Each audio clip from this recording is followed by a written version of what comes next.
Kali ini saya pakai kacamata tidak di mata, tetapi di kepala. Sama dengan Mongol stres. Mongol selalu bilang dia pakai kacamata di kepala karena yang gangguan otaknya, bukan matanya. Mongol selalu memberikan kejutan-kejutan yang luar biasa. Tapi ini bukan soal Mongol, soal kacamata. Sekarang kita sedang berada di bulan Desember tahun 2023. Biasanya yang menarik di bulan Desember itu apa? Ya ada beberapa, tapi salah satunya adalah Natal. Natal merupakan hari raya untuk memperingati kelahiran Yesus bagi umat Kristen. Tetapi Natal juga seringkali menjadi momentum yang sangat kontroversial karena banyak orang yang selalu mempersoalkan Natal, seolah-olah Natal itu ada masalah gitu. Ya, kira-kira apa yang perlu kita bahas mengenai Natal ini? Berikut ini.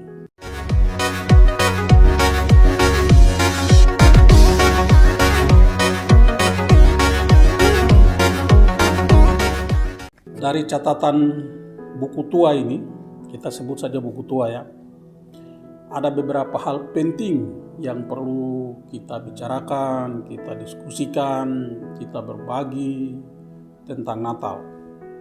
Yang pertama, Natal itu sebenarnya hari raya umat Kristen atau umat beragama Kristen yang biasa-biasa saja. Dan itu hak mereka untuk memperingatinya. Karena di hari raya Natal ini umat Kristen merayakan lahirnya Yesus Kristus yang dipercaya sebagai Tuhan dan Juru Selamat umat manusia. Karena itu kelahirannya diperingati, melalui kelahirannya Yesus disambut sebagai penebus umat manusia. Dan itu sama dengan hari raya umat beragama yang lain. Jadi nilai atau makna dari peringatan hari raya ini sama saja dengan nilai makna hari raya umat beragama yang lain. Tetapi seperti yang sudah saya sampaikan tadi bahwa Natal selalu menjadi polemik karena banyak polemikus yang sering mempersoalkan Natal. Ada yang bilang Natal itu sebagai hari raya lahirnya Yesus yang dituhankan, atau Natal itu disebut sebagai hari raya lahirnya Dewa Matahari dan lain sebagainya. Pokoknya selalu saja ada alasan-alasan seperti itu. Padahal itu tidak ada pengaruhnya bagi umat Kristen. Apakah umat lain ingin mempersoalkan hari raya Natal atau tidak ada masalah. Tetapi ada saja umat beragama lain yang suka mempersoalkan Natal. Tapi sudahlah, itu urusan mereka. Yang penting bagi umat Kristen, Natal adalah hari raya untuk memperingati lahirnya Yesus Kristus sebagai Tuhan dan Juru Selamat umat manusia. Titik di situ. Oke. Yang kedua, dalam tradisi agama Kristen,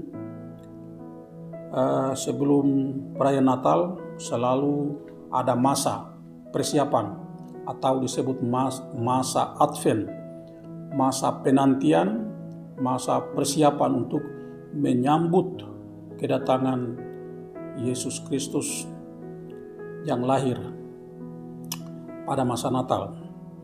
Jadi pada masa Advent ini, kurang lebih 4 minggu sebelum Natal, umat Kristen diminta untuk mempersiapkan diri, mempersiapkan hati, mempersiapkan hidup untuk menyambut kedatangan Raja, penebus Tuhan.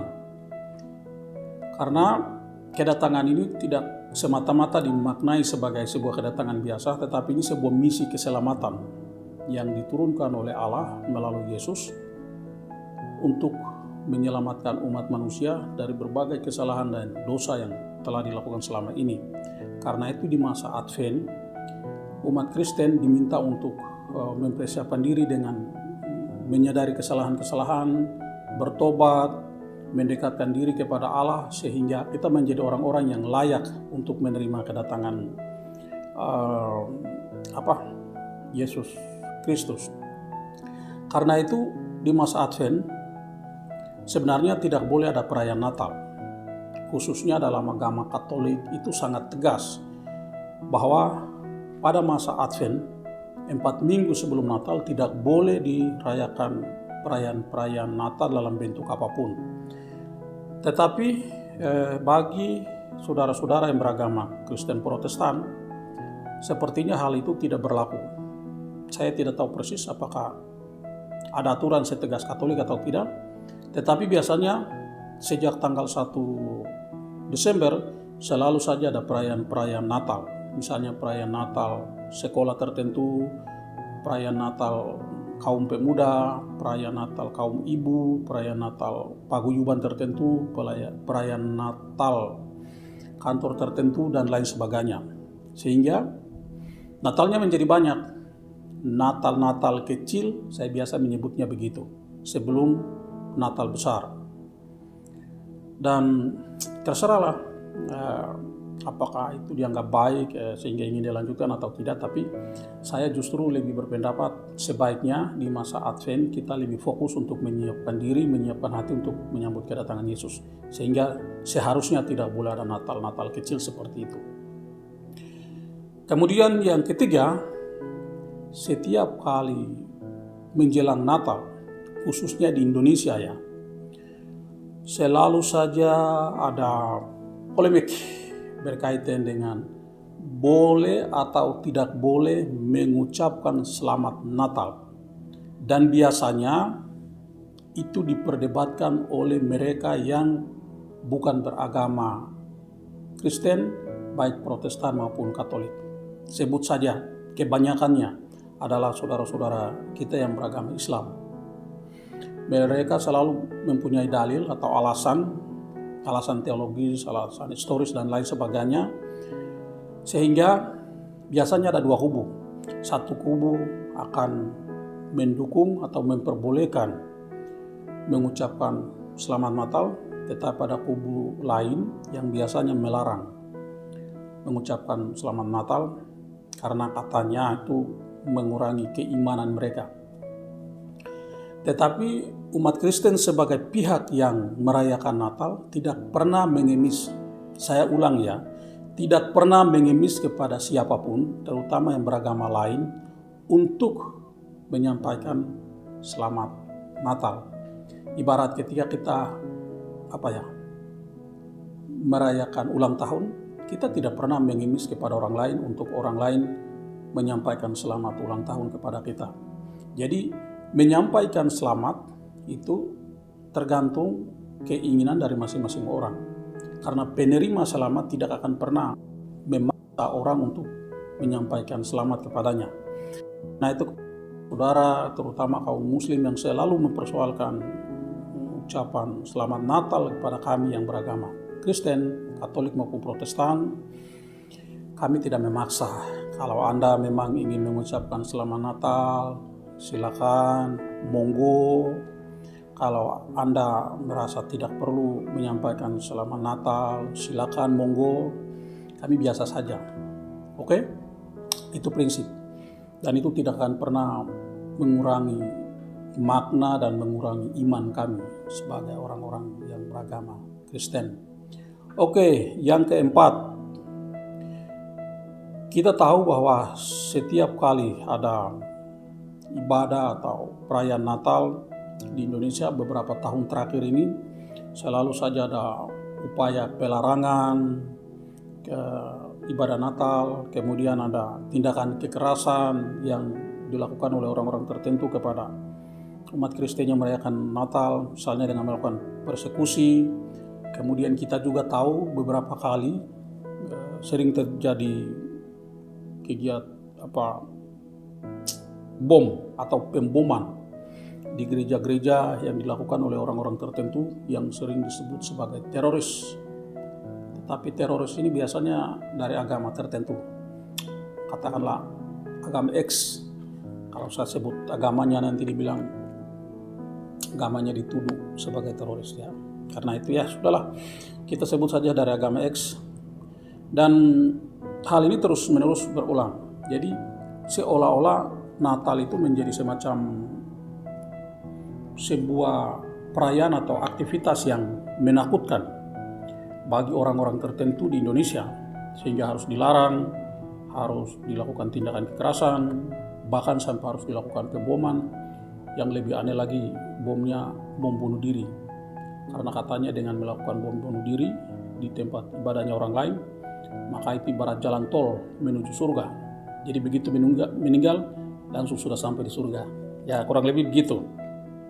Padahal hal semacam itu seharusnya tidak boleh terjadi.